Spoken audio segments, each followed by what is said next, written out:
मैं बहुत से प्रश्न पूछना चाहता हूं, किंतु फिर रुक जाता हूं, क्योंकि वे सब व्यर्थ मालूम होते। क्या सभी प्रश्न व्यर्थ हैं? प्रश्न भी व्यर्थ हैं, उत्तर भी व्यर्थ हैं। होना है निष्प्रश्न, पहुंचना है ऐसी जगह जहां न प्रश्न बचे न उत्तर बचे, क्योंकि प्रश्न भी विचार है और उत्तर भी विचार है। होना है शून्य, होना है निशब्द। वहां ना कोई प्रश्न उठेगा ना कोई विचार उठेगा,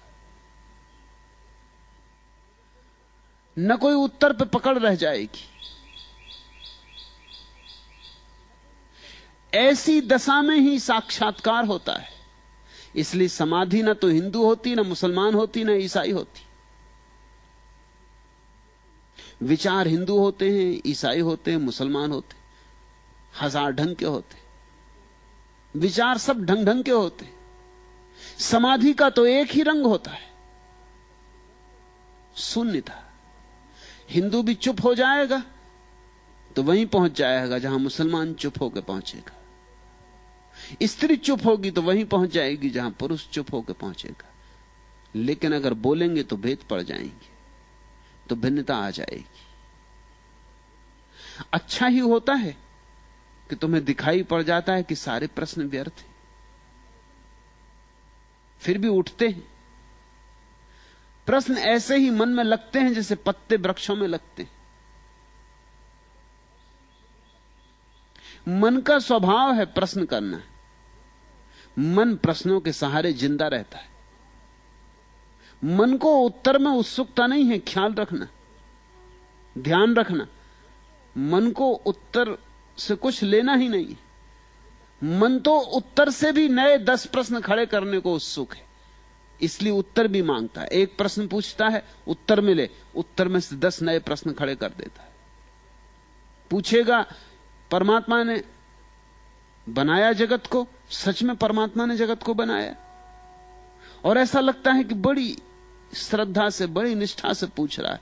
कहो कि हां परमात्मा ने जगत को बनाया, और 10 प्रश्न खड़े हो जाते हैं। क्यों बनाया? फिर ऐसा ही क्यों बनाया? फिर इतना दुख क्यों बनाया? ये कैसा अन्याय हो रहा है? फिर कोई गरीब और अमीर क्यों बनाया? फिर कोई सुखी और दुखी, और कोई सोने की चम्मच मुंह में लेकर पैदा हो रहा है, और कोई दाने दाने को मुहताज। फिर ऐसा क्यों किया? फिर पाप क्यों बनाया जगत में? फिर आदमी को ऐसा क्यों बनाया कि वो पाप कर सके? फिर उसे पुण्य ही करने की क्षमता क्यों ना दी? अब उठना शुरू हुआ, अब कोई अंत नहीं होगा। इसलिए बुद्ध जैसे ज्ञानी ने पहले ही प्रश्न पर रोक देना चाहा। पूछो बुद्ध से ईश्वर है? बुद्ध कहते हैं ये प्रश्न किसी काम का नहीं। इससे न निर्वाण होगा, न समाधि लगेगी, न शांति मिलेगी। इससे तुम्हारे चित्त की चिकित्सा नहीं हो सकती। इसे हटाओ, ये किसी काम का नहीं। बुद्ध जानते कि इसका उत्तर दिया कि तुम 10 प्रश्न ले आओगे। प्रश्नों की संतति बढ़ती ही चली जाती। प्रश्न मन उठाता क्यों है? यह असली प्रश्न से बचने की तरकीब है। असली प्रश्न तो एक है, मैं कौन? मगर वो मन नहीं उठाता। वो कहता है संसार क्या है, संसार में दुख क्यों है, संसार को किसने बनाया,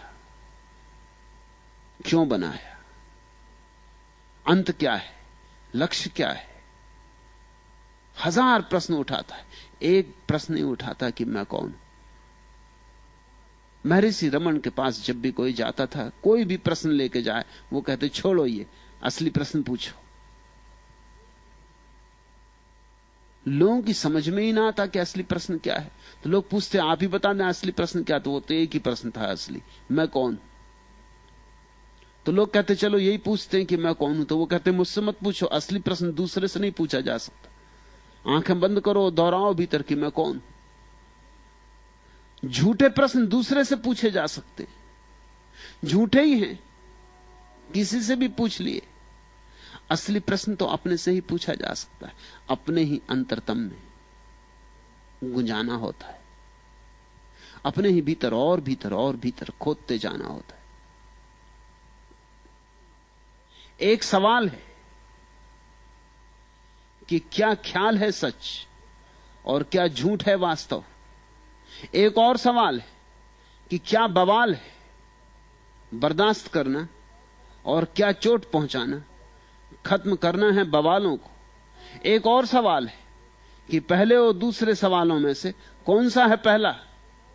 क्या ये दोनों ही सवाल न पहले हैं न दूसरे?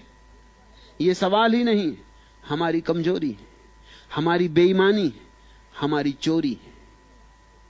किस बात की चोरी? हम असली सवाल को छिपा रहे हैं धुआं उठा के। हजार सवालों का जाल खड़ा करके हम असली सवाल को भुला रहे हैं। हम अपने को उलझा रखना चाहते ताकि असली सवाल न पूछना पड़े। असली सवाल पीड़ादायी है, भाले की तरह चुभेगा छाती में जब पूछोगे मैं कौन। क्योंकि तुमने तो मान ही लिया है कि तुम्हें पता है। हर एक मान के बैठा है कि मुझे पता है कि मैं कौन हूं। यह भी कोई पूछने की बात है? तुम तो जानते ही हो तुम्हारा नाम, पता, ठिकाना। और क्या चाहिए? तुम्हें पता है तुम गोरे हो कि काले हो, हिंदू हो कि मुसलमान हो, हिंदुस्तानी कि पाकिस्तानी। तुम्हें सब पता है, तुम्हारे पिता का नाम, पिता के पिता का नाम, तुम्हारा घर, सब तुम्हें पता है। तुम्हारा धंधा, तुम्हारी शिक्षा दीक्षा, सब तुम्हें पता। और क्या चाहिए? और इसमें से कुछ भी तुम नहीं हो। ना तो तुम्हारी शिक्षा तुम हो, ना तुम्हारी दीक्षा तुम हो, ना तुम्हारी संस्कृति, ना तुम्हारी सभ्यता, ना तुम्हारा समाज। तुम इस सब से अतीत हो, इस सब के पार हो। तुम शुद्ध चैतन्य हो, तुम सच्चिदानंद हो। उसे किसी विशेषण में बांधा नहीं जा सकता। तुम तो दर्पण हो। इस दर्पण में जो प्रतिबिंब बनते हैं वे प्रतिबिंब तुम नहीं हो। और जितनी चीजों को तुमने समझ रखा है कि यह मैं हूं, ये सब प्रतिबिंब है। अभी दर्पण की तुम्हें पहचान ही नहीं आई। जब तुम दर्पण को जानोगे, पहचानोगे, चकित हो जाओगे, विमुग्ध हो जाओगे। ऐसे रस में डूबोगे कि फिर कभी उसके बाहर ना आ सकोगे। प्रश्न तो सब व्यर्थ है, सिर्फ एक प्रश्न को छोड़कर। और उत्तर भी सभी व्यर्थ हैं, सिर्फ एक उत्तर को छोड़कर। लेकिन वह प्रश्न और वह उत्तर तुम्हारे भीतर घटना है। बाहर से कोई उत्तर नहीं मिल सकता। मैं कह रहा हूं कि सच्चिदानंद हो तुम, लेकिन इससे क्या होगा? तुमने सुन भी लिया, हुआ क्या? परसों रात फ्रांस से आई एक महिला को मैं कुछ कह रहा था। दुखी थी, उदास थी। कह रही थी कि कभी कभी सुख भी होता है, लेकिन अधिकतर तो मैं उदास ही रहती हूं। कभी कभी ठीक लगता है, बस कभी कभी, ज्यादातर तो सब ऐसा व्यर्थ लगता है। मैं क्या करूं? तो उसे मैंने कहा कि मैं तुझे एक सूफी कहानी कहता हूं। मैंने कहानी शुरू की थी, 2 ही पंक्तियां कही थी। उसने कहा कि यह कहानी मुझे मालूम है। मैंने कहा अगर ये कहानी तुझे मालूम, सच में तुझे मालूम, तो फिर उदास क्यों है? वो थोड़ी चौंकी, क्योंकि कहानी मालूम होने से उदास होने का क्या संबंध हो सकता है? तो फिर मैंने कहा तू फिर से सुन, तुझे कहानी मालूम नहीं। तूने सुनी होगी, पढ़ी होगी, लेकिन कहानी को जीना पड़ेगा। पढ़ने और सुनने से क्या होगा? कहानी तो छोटी सी है, विख्यात है, तुम में से भी बहुतों को पता होगी, लेकिन फिर भी मैं कहता हूं पता तभी होगी जब तुम जियोगे। कहानी में उससे कह रहा था कि एक सम्राट ने अपने स्वर्णकार को बुलाया, सुनार को बुलाया, और कहा मेरे लिए एक सोने का छल्ला बना और उसमें एक ऐसी पंक्ति लिख दे जो मुझे हर घड़ी में काम आए। दुख हो तो काम आए, सुख हो तो काम आए। सुनार ने छल्ला तो बनाया, सुंदर छल्ला बनाया, हीरा जड़ा, लेकिन बड़ी मुश्किल में पड़ा था कि ऐसा वचन कैसे लिखूं उसमें जो हर वक्त काम आए। कुछ भी लिखूंगा वो किसी समय काम आ सकता है, किसी खास घड़ी में, किसी संदर्भ में, लेकिन हर घड़ी में, जीवन के हर संदर्भ में काम आए ऐसा वचन कहां से लिखूं, कैसे लिखूं? वो पागल हुआ जा रहा था। फिर उसे याद आया, एक फकीर गांव में आया है, उससे पूछ लें। फकीर के पास गया, फकीर ने कहा इसमें कुछ खास बात नहीं, तू जा इतना लिख दे, दिस टू विल पास, यह भी बीत जाएगा। और सम्राट को कह देना कि जब भी कोई भी घड़ी हो और तुम परेशान हो, खुश हो, दुखी हो, इस छल्ले में लिखे वचन को पढ़ लेना, वो काम पड़ेगा। और वो काम पड़ा। सम्राट कुछ ही दिनों बाद एक युद्ध में हार गया और उसे भागना पड़ा, दुश्मन पीछे।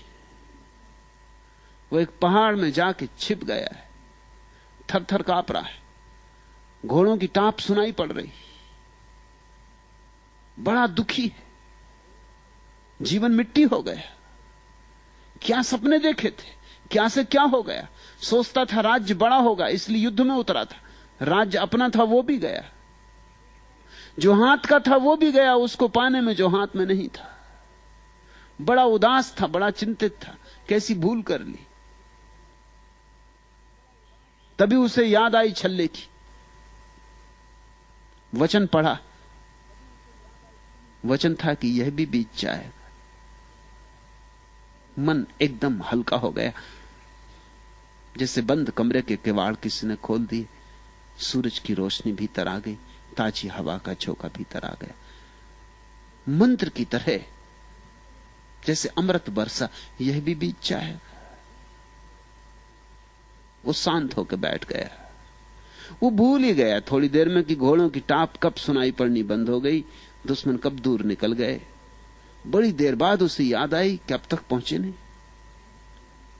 और 3 दिन बाद उसकी फौजें फिर इकट्ठी हो गईं, उन्होंने फिर हमला किया, वो जीत गया, वापस अपनी राजधानी विजेता की तरह लौटा।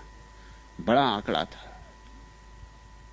फूल फेंके जा रहे थे, दुदुम्भी बजाई जा रही थी, भारी शोभा यात्रा थी। तभी अकड़ के उस क्षण में उसे अपना हीरा चमकता हुआ दिखाई पड़ा अंगूठी का।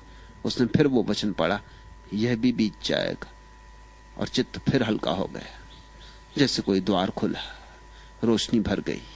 वो जो अहंकार पकड़ रहा था कि देखो मैं ऐसा विजेता था कभी पृथ्वी पर, इतिहास में लिखा जाएगा नाम स्वर्ण अक्षरों में, उड़ गया। जैसे सुबह सूरज उगे और घास पे पड़ी ओस की बूंद उड़ जाए, ऐसा वो अहंकार उड़ गया, हल्का हो गया। फिर वही शांति आ गई। मैं उस महिला को कह रहा था ये कहानी, मैंने आधी ही कही थी। उसने कहा कि मुझे ये कहानी मालूम। मैंने कहा नहीं मालूम। उसने कहा मुझे मालूम है। मैंने कहा नहीं मालूम है। अगर मालूम है तो जो तूने प्रश्न उठाया वो उठाना नहीं था। दुख आता है, जानो कि बीत जाएगा, यहां सभी बीत जाता है। सुख आता है, बीत जाता है। न दुख में टूटो, न सुख में अकड़ो, न दुख में उदास हो जाओ, न सुख में फूल जाओ, कुप्पा हो जाओ। सब आता है, सब जाता है। पानी की धार है, गंगा बहती रहती, यहां कुछ स्थिर नहीं। यहां साक्षी के अतिरिक्त और कुछ भी स्थिर नहीं। यहां देखने वाला भर बचता है और सब बीत जाता है। सुख भी बीत जाता, दुख भी बीत जाता है। लेकिन जो दुख को जानता, सुख को जानता, वह जानने वाला कभी नहीं बीतता, वह अनबीता, सदा स्थिर। उसी की तलाश करनी है। उसको ही जिस दिन पहचान लोगे, जानना कि उत्तर मिला इस प्रश्न का कि मैं कौन हूं, और यही एकमात्र सार्थक प्रश्न है और यही एकमात्र सार्थक खोज है।